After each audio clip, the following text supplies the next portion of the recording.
Now that I've successfully coated our little model here, it's the next stage, which is, will this coating take paint?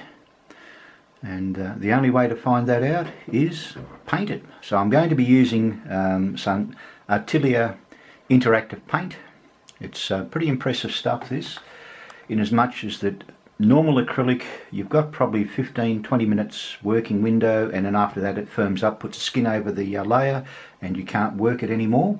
With the Acrylic, you can actually put an unlocking formula over it, which in say 12 hours from now, if I'm not happy with my paint, I can actually pop this coating on it, and it'll actually make the print, or actually make the paint soft again.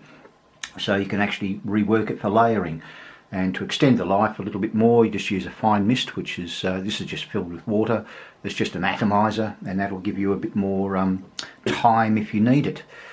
Today I'll be using just basically a burnt sienna and a burnt umber, because the horse is a chestnut sort of colour. So we will get started on it and see what happens.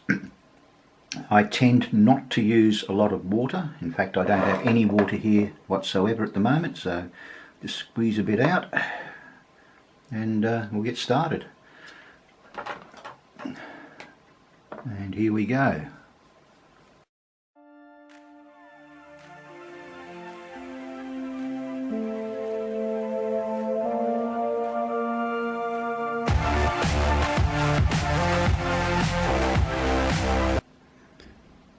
Okay,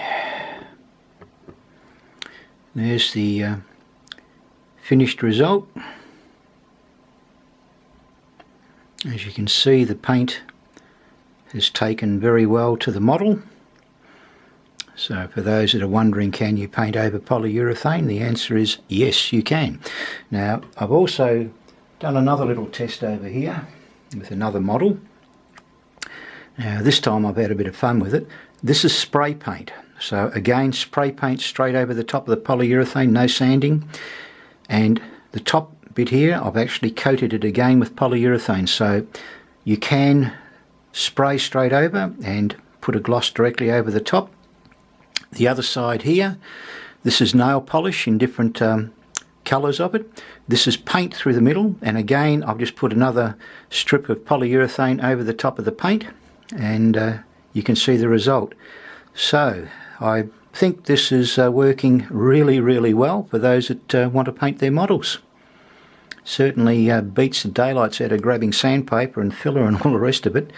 You can do in a couple of minutes what takes hours. So there you go. Thanks for watching.